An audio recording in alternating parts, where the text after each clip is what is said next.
Hey, what's up, guys? One more time here with Christian and Gio, here with NuCapital, and today we have Dedrick Barcenas. What's up, Dedrick? How you doing today? Doing good. Bro, how do you throw the shotgun? Oh, you don't, because you don't have. So you start off with the pinky up Teach us the and the proper thumb way to up. do it. The middle fingers, slight bend. Slide bend. Stick it out. Stiff. You don't do like. Nah. Don't be shaking that over here. You met Dedrick how long ago? It's been what? 2021. 2021. 2. No. Oh yeah, two. 2022, and he's been killing it right now. He started off on the wholesaling side, and now tell us a little bit about what you're doing today. Today I'm involved in the hard money lending, and we focus on providing financing for investors, whether that's fix and flip. What do you like about your job that you didn't like about wholesaling, and pretty much what do you like about one that you? I wouldn't say there was one or anything that I didn't like. I believe that getting offered the opportunity to be in the lending side was just like a up for me. I'd go for, always try to shoot for the bigger things. Like when I started working, I'd always tell myself like, man, what's the next job I'm gonna get?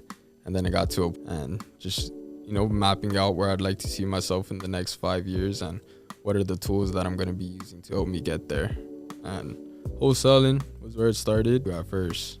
Yeah. And then finding the right mentors to get me into the positions and teach me the things that I wanted to learn. And so grateful for the guys like Stan Lopez and Romero and who else? Chris, Gio. Hey. But yeah, the lending side has been going great. Like I was saying, it's amazing entrepreneurs, and I knew other than the tangible things like getting the loans done, there's a lot of the intangibles that they focus on teaching us. That one of the highlights in our business is it's about who you are, and that's something we try to reflect on. I've heard you say a lot of intangibles. I don't know what that is. Can you explain a little bit more? Yeah, the intangibles. Tangibles are something that you can like physically grasp and see, but then it's the intangibles. It's the inner things about you, that like how you go about your day and what are you trying to put out into the world, and what is that grit that you have to make sure you get it done. Those are an idea of the intangible. What are your intangibles? My intangibles, I'd say, so when I first joined my company at NuCapital, we had it was like this letter breakdown of 2 words, and you basically have to, how do I say, it's almost like a tournament, and they'll have 2 words that describe you as a person, and you have to go through every single word until you get to that very last word. And my last word was embracing grace, or my 2 words. So as a person, I'm the type of guy that embraces grace, and I guess that's my biggest intangible right there. For you, how does it look like for you? Yeah. So for me, I'd say it's like practicing things like stoicism and being able to have the love of fate, knowing when things get hard, I'd say that there's always the brighter side of it. I try to turn every negative that comes in front of me into a positive. To that, what would you be your 2 words? 2 words. I'll get that list. I think you guys need that, because everyone took it, and like that name, those 2 words that you get, whether it's like inspiring wisdom or embarking greatness or embracing grace, what else, showing the light or showing light, you'll find the one that really suits you. Is there a specific procedure to get to that? Yeah, so it's like a battle. So there'll be like groups of 2. You have to go through each group of 2, and it's a bracket, almost like how it looks like when sports tournaments. Yeah, so you just cross out which ones suit you more until you get to that last middle one, and that pretty much explains you as a person. And we've noticed that everyone who's done that so far That's them. Wow. Yeah, but that's something we focus on a lot about in our company, and just grateful for all of that. I talk to investors on a daily basis, like multiple investors, probably a couple hundred every single week, finding the ones that really suit me to be able to work business with together. But I always get the opportunity for more lessons on the tangible side from all these investors. So that thing I would say is my biggest thing to be grateful for, is all the mentorship I get all around. What are their names, and what's their biggest teaching so far? Man, I'd say I get drops of knowledge on a daily basis. Well, we go through a book series in our company called The Go Giver, and I'd say that whole book outlines the way of business and business life. And What's yours? The biggest thing that you learned? It's been more about it's not necessarily standing your ground, but like what you told me, that's just pushing everything aside. Yeah, I think that's vital. I'm his mentor. He's my mentor.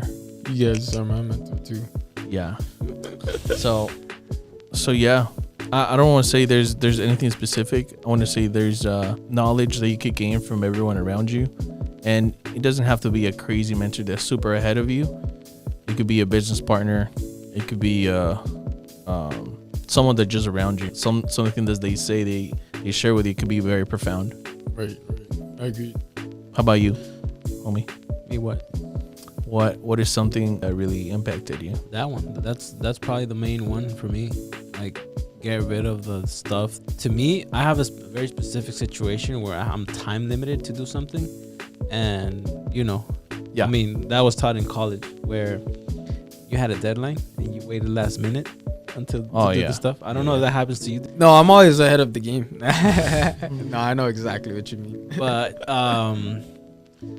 I always put deadlines on my stuff.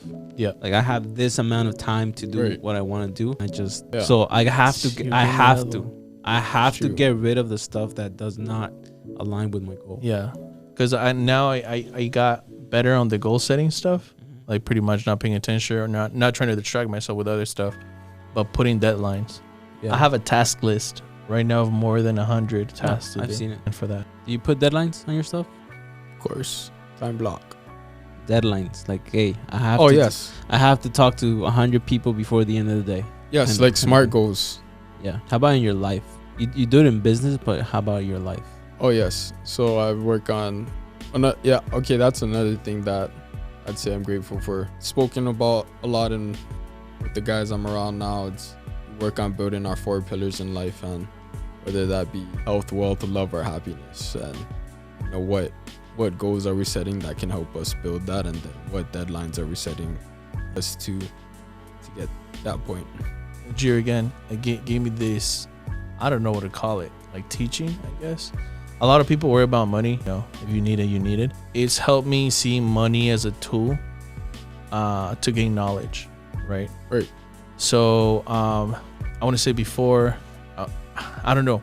You think money like as a thing that brings you, I don't know, wealth, I guess, eating nice, eating good, or whatever, or driving nice cars. But now, we've gotten into a few deals, and like we've done a few things that is just like we go with the mindset that we may lose that money, but we gain a ton of knowledge. Yeah. Another thing I'd say, just to add on top of the making the money part, I feel like that should always be just the cherry on top. I think the first thing to ask is like, what is the money that you're making? What type of value are you giving to get in exchange of that? I feel like that's one of the biggest things to be grateful for, other than just the money that you're making. Cool. So That's one of those questions. So Bro. I got a couple questions for you that you picked. So we're gonna go over some of That the guest picked. the gifts. What's up? There you go. So, what is the best thing to happen to you? Not this year, because we're barely starting. It's January. Or if you want to go this year, like so far, what was the best thing that has happened to you? Bro, we're only like a week in. We're like tomorrow will be 2 weeks. So in this 2 Jeez. weeks, what is the best thing that has happened to you? Man, it was just this last. I had a really, really tough December, or just that I knew that life would challenge me, and it was something that I needed to go through. So I've been on my head down this whole time, just trying to. I see the end, but just trying to get there. And I've been a little bit stressed. But this past week, my friend, she was flying out from Hawaii because she was going to be speaking at the Ryan Pineda event, WealthCon. Yeah. And she asked me if I could help her out while she's out here, like set up her meetup or, yeah. So I helped her get all of that set up. Let me put into point on how I know this lady. So I've been in Hawaii with a similar background as me, a similar upbringing, that I started to take action into real estate. So like, I'm so grateful for the impact and influence that lady had on my life, that I always try to step out and provide value for her. Two of the lessons that she put out on content before we ever met, she was just a lady on the screen to me, was to find comfort in seeking discomfort. If you're trying to learn how to do something, find the people who are already doing it and find out how you can provide value to them. So when I first came to Vegas, that was like my intentions that I put out. And, that's how I met like Stan and Romero and you guys, and my company right now is off of those lessons, those nuggets that she gave in me, and just so grateful for where I'm at in life now because of that. So it was cool that this past week I got to hang out with her, WealthCon, see how she talks to the crowd and what she strives to put out into the world, and that was it was great. She even spoke at the event, and something I'd say where I'm going through in life is just trying to find that balance with family and work, or knowing how to be able to give myself to my family and be present. And then it was something on stage that she said when she was working an engineer job and her son got diagnosed with autism, was she was missing out, could barely see him, and she was coming home from work late. It was till one day that her husband said, "Your work is getting the best of you, and we're getting the rest of you." Jeez. Yeah, very like eye-opening on that for me in life aspect, and I was just so grateful to be with her this weekend. Yeah. You gonna name her or no? Oh, Zasha Smith. Invest with Zasha. The work-life balance. What was her insights on that? How to solve that? Yes. So at first, there's gonna be a little bit of sacrifices, and another thing too, like why she got into entrepreneurship was exactly for that reason. So now she owns millions of dollars in Hawaii real estate. She can be able to love her family and love her work at the same time. It probably ties down to what we just talked about, like having a deadline. Like, all right, I'm gonna make sure that my business generates this amount of money, so you can spend time with the family. It basically ties down to the question, like, how do you do at the beginning? Yeah. But at the key word is beginning. Yep. And be consistent with those, not sacrifices, but with what you're doing.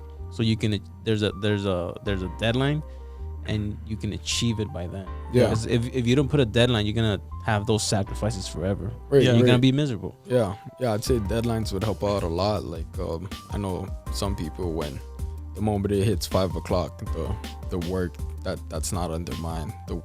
After 5 o'clock, it's on home and taking care of the family and spending time with them. Which was Cyrus, actually. Cyrus was the one who gave me this tip, because I asked him about that work-life balance. He said that a lot of people do both half-assed, and that's where they have a lot of issues. When they're their family, they're still doing work, and when they're doing work, they're still doing everything else. So what he said was, like, I dedicate like whatever time slot that I dedicate to work, but that's full-on work. That's not like, a little bit of work and then I'm gonna get on social media, a little bit of work and I'm gonna get on the phone with my friend, a little bit of work and I'm gonna get distracted. It's just literally full-on 4 or 5 hours, and then get that done and then go and spend time with your family. Right. But when you're with family, also don't be picking up the phone for like deals to happen and stuff like that. So I was like, okay, that makes kind of sense. Yeah, and I'm glad you're going over through that stuff right now, especially with just having the baby, my guy Mateo. So yeah, that's something you really got to reflect on right there, yeah. bro. The cacheton, bro. Name him the cacheton. Big cheeks. Big cheeks. Yeah, cool. So let's go over the next one. This one is pretty interesting. Dedrick, what are most people afraid of that doesn't scare you? Man, a lot of people are scared to get in rooms and network with people. I'd say for what I'm doing, like a lot of kids are scared to do that, but I guess from growing up and moving around to a lot of different schools, I was always the noob myself to force myself to network, and I guess that's where I tried to show my personality out the most instead of just holding it in. And man, I love to network. So what do you think that is? Why do you think people are scared of networking, getting into these big groups, with big people? I mean, I could say it's a limiting belief, but some people are scared to be judged. That's it right there. Scared to be judged, scared of what other people would think of them, or some people are scared of, how do I say this, being uncomfortable. Yeah. So, and what can you teach these people? Because you've been in those rooms with big people, right? Well, how is it? Because I'm pretty sure it's the limiting belief, yes, but what are they expecting?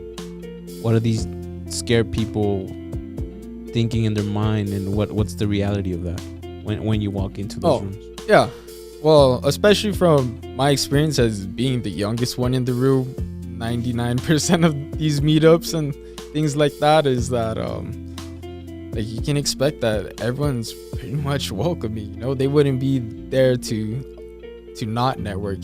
So like you walk into the room with the intentions that people are there to talk, and I'd say some action steps you can take to get through that fear right there is find the person, ask them 2 simple questions: what do you do and what do you need? Yeah. And then from those 2 questions, you go on to the next person. You ask them, what do you do?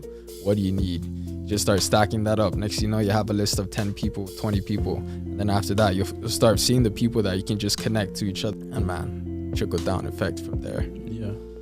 Agreed. That's Yes. That's your boy. They're scared to go out there and network. Because I've met a couple of people where especially in sub 2. Yeah. Like you don't see them at all. Right. But they're doing business. Right. But I'm assuming they're doing business. I don't know. So sometimes you do get busy, so then you don't network because you're busy, but that could be hurting you at the same time. It's like a roller coaster. Yeah. But think about it, like the more hands you shake, the more money you can make. We need Yeah. Collaboration over competition any day. Yeah, 100%. Yeah. Okay. Anything you want to add to that? No. What are you afraid of? What are most people afraid that doesn't scare you? Analyzing deals and numbers and stuff like that. People are scared of that? They think that's hard. Your numbers. Well, that for you and I is like that. I want to say like taking the steps into going into a deal. I want to say when we see something that makes sense, you best believe we're gonna get it. So, I see a lot of people just like thinking about it. Oh my god, like, is this a good deal? Is this not a good deal? They like keep questioning themselves the whole way, and they keep almost questioning themselves out of the deal. Right. They negotiate themselves out to not. What do you have that they don't have? It's just the knowledge of like the numbers. I mean, that's a hot tip right there, though. No, don't. There's just recently that we were thinking about getting. We ran the numbers. It was a pretty good deal for assignment, but then we ran the numbers. We're like, hey, like we could probably keep this one, and I was just a little bit scared of the area. And then I did a test that I usually do, and ended up being that price point. So we decided to keep the property. So to summarize, you're not scared of making a mistake. No, and that's why. So making mistakes makes you more what?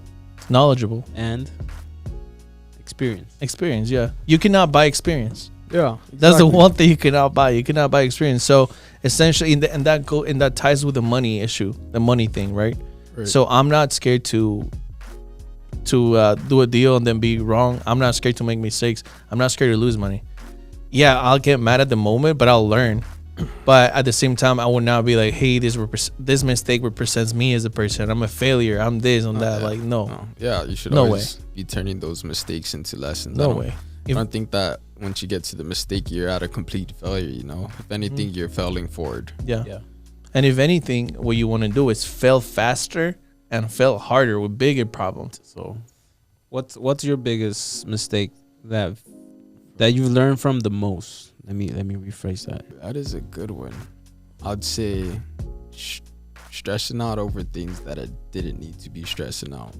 Having that just in the back of your mind, just sitting there haunting you for like over the days, being able to get that out of there.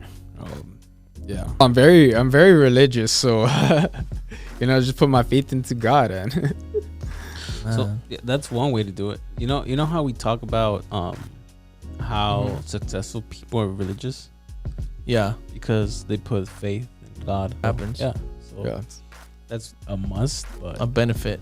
Yeah, and You honestly, God puts us out into the world, and He created this life for us, and He wouldn't make it happen to us. Yeah, I'm gonna turn this one into dropping bombs. You know his name is Joshua. instead Oh, of Joshua. Jesus. Yeah. Have you seen that episode Yeshua. from Bradley? Yeah. Yes, sir. So what's the biggest mistake that you learned the most? Oh man, I knew you were gonna ask me that. So I'm not gonna drop any names. I got completely torn up. This year? Yeah. No. Yeah, last year. My bad. Last year, 2023. Whoa, somebody should clip that. I know. Oh, 2023. This is gonna be a reel. So There's a social media war. So what I learned is that business with someone, you have to get things in writing. Right.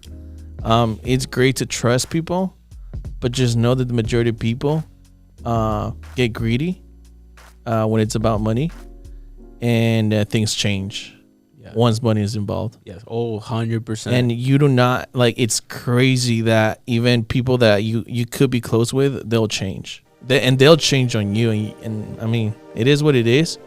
But that was a big learning experience. So next time, contracts need to be signed. You cannot expect the majority of people to act in good faith as well. Oh man. like, so he didn't learn. But did you learn? Oh no, apparently not. So it's the third time's the charm, right? Right. Third time's a charm. Yeah. I'm gonna prevent that. So I gave this fool too much control. So now Exactly. Yeah. You gotta know your worth. I'm making his decisions now. Yeah. So I tell him what color underwear to Underwear wear. to wear. yeah. So that's that. Nice. Here's the next one that he picked. Would you rather have a cool boss and learn nothing, or a strict boss? Yeah, so in regards to that, Partner. I have We'll say partner, mentors, yeah. partners. Take the strict boss any day. When it comes to accountability and everything, like I could use more of that on myself. The more I can get, and like talking about like my mentor, he's not strict, but or tough. But he's very, very punctual of what needs to get done. And not only that, he talks about what we're doing it for and why we're doing it. And I'll like take that. Yeah, I'll take that any day than a boss or a mentor that's just letting me go roll on my own. This is the guy, like, if I'm not in the office by 4 a.m., he's on top of his boys type of thing. Or if we're not performing right in life, not just on what we do in the company, but if in life as well, he's the guy that'll be on us about that or tell us what we need to work on to get around it. So yeah, I'll take the strict boss any day. What would you prefer? I want to say strict and someone that you could learn from, of course. It's fun to have fun, but at the same time, if you're just having fun all the time and not learning anything, then there's no value to you. Right. Now, if you could have fun and learn, that's the best of both worlds. that's what like you're literally striving for. Right. And man, no one said life was gonna be easy. It's not. Yeah, and chasing the hard and finding the pain will get you to the best places possible. 100%. Yes, sir. Yes, sir. How about you? Yes, sir. You what? What's the question? Strict and learn something, or fun, but you don't get to learn anything. So same like you guys. I don't have a boss. I'm my own boss. Like I said, I'm my own boss. So I'm Mhm. strict on myself. So I'm trying. Ooh, I like that. discipline. I'm He, trying to he be, whips himself. be strict with myself, with times, with what I said. If I promise something, and my dad has that, Yeah. where he says like, hey, if he does a deal, and he knows he screwed up, like damn it, I gave you a price too low, but hey, I already gave it to you, and he's true to his word. Okay, that's perfect. Do you bring up that right there? What? So the change. So in a contract, right? Everything's negotiable. But what if we went to business? We said, hey, like I have a house, I'm selling it to you. We agree on 30,000. Now I see Dedrick, and Dedrick throws me an offer for 34. Now, of course, greediness kicks in. My boy over here is trying to throw me 34. Can you do 34? What do you think? Do you think that's okay? You think that's And with my dad, I've seen him do this where he said like he gives a price and 30 seconds later he knows that he made a mistake, but he's true to his word. Like, hey, I screwed up. okay? I follow that rule. But Okay. is it? And I mean, I expect people to go to do it. So, and you should know that not everybody is taught the same way or has the same. Greed is a big emotion that that takes over people's decision. Yeah, I agree, and I think the same thing. Unless you really truly have to negotiate, I want to say when you sign the contract, that's what it is, right? 100%. Yeah, 102. wouldn't sign it. Yeah. Or say it. Not even. I mean, you made a mistake, and like we talked before, like you'll learn from that mistake. Yeah. Of course, So of course. yeah. What else? What else you got? What? Nothing else. What's the next question? So, what is something you don't mind sharing with other people? I don't know. I'd just say some, like, especially as men, they're scared to be vulnerable. Yeah. But you gotta think about the people who don't have the ones who were vulnerable to them. They can always be an inspiration in someone's life. So yeah, always never scared to share about how it came up and whatnot. Are you gonna share it? Right I was now? gonna say that. Is there anything you want to share to inspire someone? Let's go. You say you're not scared. Let's go. Tell us your story.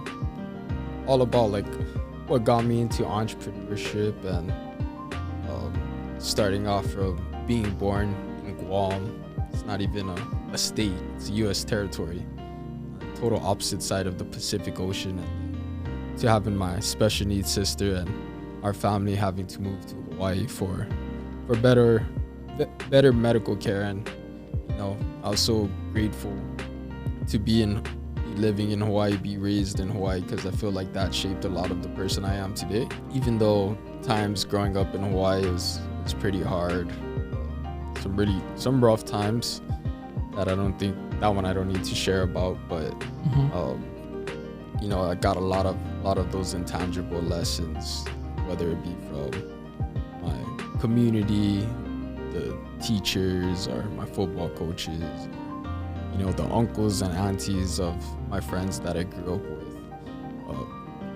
So there's a lot of great things that I got into there that when it came into getting into entrepreneurship, man, it was all like meant for me, Like everything that happened to me in my life was just stepping stones to get me to where I am going to be today. So there's a saying. So God doesn't give you things that you can't handle. Right. So it's a building block for the next step in your life. Suffering, sacrifices, he or she gives it to you for a reason. Right. So I agree. what is something you don't mind sharing with other people? My story usually but I also I don't know how to explain it. What about your strength? Like you're a good numbers guy. Yeah. So I mean, He just- no, but I mean, I don't mind sharing my story, but I just think sometimes people concentrate too much on, like, not saying that I have a great life or I had a terrible life, Right. but sometimes they concentrate too much on, like, what happened to them, Yeah. and I could tell it weights so much on them. Right. You get me? I mean, I was raised by a single mom. I come from Ecuador. I was born in Ecuador. I came here. English used to be my single language. Now I think it's first because I forget Spanish. No sabo, no sabo kid. I know. So Monday. I got here when I was 14, and now I have a few properties with my mom. I have a few properties with Gio.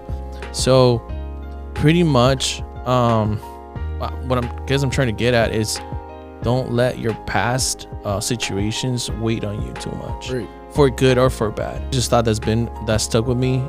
I lost a kid. Fuck, that's personal, but I want to say 2 years ago, my girl was pregnant and we lost a kid. She was 17 weeks pregnant and we lost them, right? Man. And then a month before that, I lost my youngest cousin. He was 22 years old at the time. He was killed by a drunk driver. Right now, we are probably living our best years, but you just don't know that. Perhaps I'm living the best years of my life right now. Who knows, like, in a year what's going to happen, or in 5 years, right? But I cannot be concentrated on, like, what happened to me or what's going to happen. You just need to be connected to right now. Yeah. Yeah. Well, I'm having a really great year in my life. Exactly. You know, a lot of the connections I have are from you guys as well. So I'm happy about that. Saying when it's like the good old days. Yeah. The good old days, you're living it now. Yeah. Because if you're in the future, like a year from now, the good old days is gonna be now. Yeah. So that's why you have to enjoy it. exactly. And I'm gonna get it. You said no religious, but I'm gonna go into it. Get into it, So, bro. my interpretation of heaven and hell Yeah. is here right now. Mm-hmm. Like you can be in hell, right? You can be in hell and build that hell for you. That's So, true. Right. or you have the opposite. You can build your heaven right now. So that's my Ooh. interpretation of hell and heaven. So Damn. it's what you do right now. That's It's, There we it's, go. it's, Can you hit the button again? hit the Again, button. right? So, I like that one. Yeah, that I- was I good. think we might need to have a Bible studies here and there. Bible study. There it is. Yeah, I'll might go. be a new meetup. Shizzle. I don't read the Bible. I used to read the Bible. I read the Bible kid, the kid version, like 3 times when I was like Dang. 11, 12. I didn't finish it though. You know Three how- times? You know how I started from the beginning and then I got to like 3/4 of the way. I start on the ending. Oh. Because I like to read the Old Testament. That was my favorite part. Okay. What else you got? Nothing for now. Those are those are the last questions. What's something Nice. you don't mind sharing with other people? I think I asked you that already. But yeah, it just be in the present and be I don't know, be in the present. Enjoy the people that are around you. Enjoy the situations that are around you. And I don't move like when I was in my early 20s. Yeah. So could, enjoy. You could, I mean, you could, but freak, but you man. get lazy. I know. But the point is, enjoy what you have. Of course. Enjoy food. Enjoy the things that are around you. Don't do drugs and don't do too many drugs. Just be present and enjoy your moments. And that's one of the biggest misconceptions that people have, right? So in my head, my grandpa's 98, right? So he's not doing like so fly with health wise, right? So in my Right. head, I'm always thinking like, maybe this is the year that I'll lose my grandpa, right? Yeah. Right. And never in all the scenarios that were running through my head was there ever a possibility that my youngest cousin was gonna die before my grandpa. So we have always these ideas like, oh my god, like in 5 years, we're gonna do business together, put it that way. Right. And I even told him that 2 days before he passed away. So essentially, you don't control life, you don't control almost anything here, but you think you do. Anything could happen tomorrow that could change your whole life. And if you don't enjoy it today, you're gonna miss out on everything that's going on around you. Dun, dun, dun, dun. Hit the button. What's your take on that? Oh, I agree. Do you think of the past at all? Like, Yeah, or I like to some things that like, shaped me to who I am today. but do you let it especially the negative stuff? Do you let it affect you to what are you living right now? I know. Sometimes you'll reflect in the past Yeah. to extract those lessons that you didn't see back then. Yeah. It's like rereading a book. Yeah, of course. It's different, Right. right? So you go to the past to reflect and try to extract lessons to you. And like, oh, this happened to me. Stuff like that. No, yeah. No, I feel like, honestly, I'm so grateful for it all. It happened to me for a reason. You know? Yeah. Yeah. Awesome.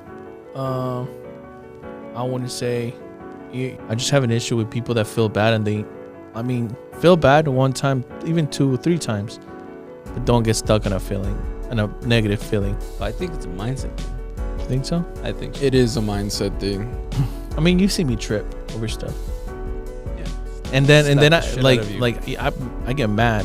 I get Yeah. mad. Then I'm like, you know what? I'm just gonna go to sleep. And then you wake up in the morning. You're like, you know what? I was mad. I Yeah. was. Sleep it off. I Don't work- react. I work out. Yeah.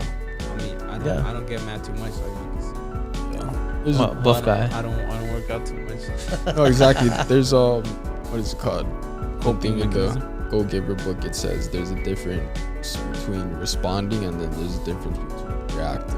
Yeah. Yeah. So Oh wow. What's the difference? someone hits you or no, like someone cuts you off on the road, and instead of just cussing them out, whatnot, just respond to it that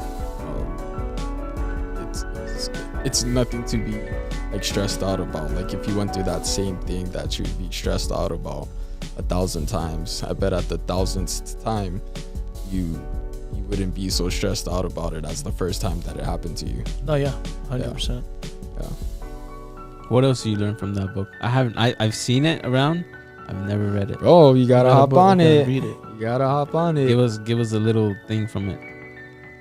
Oh, What's your biggest takeaway? learning? Yeah, your biggest takeaway from that book. No, I'm already on my last book.